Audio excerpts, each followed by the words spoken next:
All right, so you guys are going to get out page 142 in your RapJ. If you don't already have that out, make sure you do get that out and meet on the mat so that we can go over it.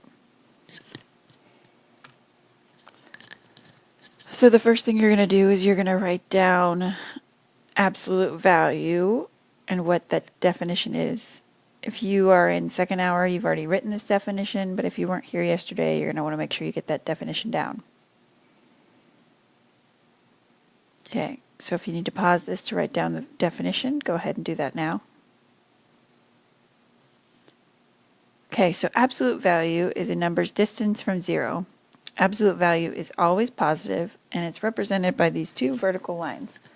So these mean absolute value when a number is between these two vertical lines. Okay, the absolute value of a number is always positive. So if I have the absolute value of -5, the answer is 5 because -5 is 5 away from 0. The absolute value of 7 is 7 because 7 is 7 away from 0. It's always the distance away from 0. So I want you to try these two and see if you can get them right. So pause it, let the kids try them, and then you can call on a few people to see if they have the right answer.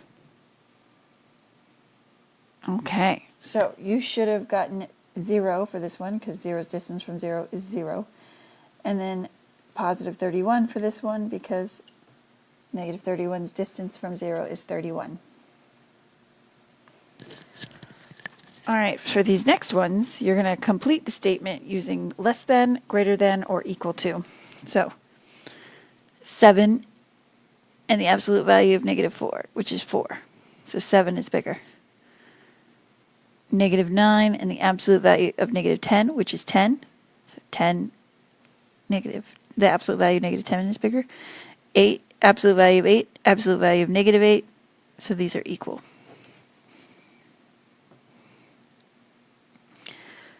All right, order the values from least to greatest. So when we do this, we have to put them in their original form when we reorder them from the smallest to the biggest. So look at number 8, see if you can decide which one is the smallest number of all of them.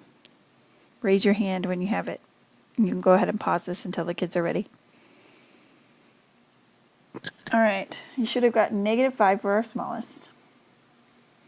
I like to cross out as I go. There are no other negative numbers because these are absolute value signs, so our next biggest is 0. The next biggest is the absolute value of -2, because that would be 2. Then 4, then the absolute value of -6.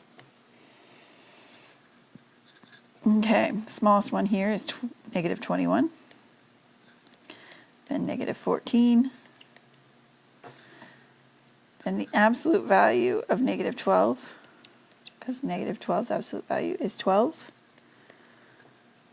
then the absolute value of 25, the absolute value of -31, and 33. And that's our order from least to greatest.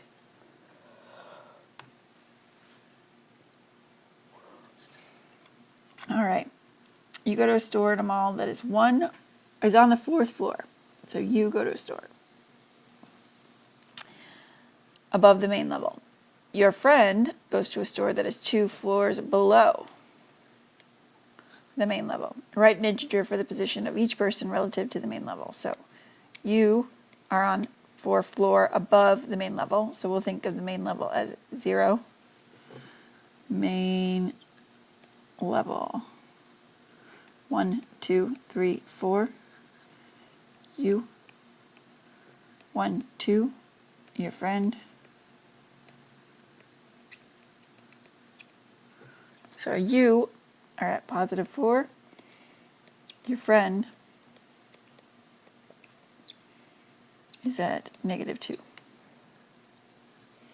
The absolute value of 4 is 4. The absolute value of -2 is 2.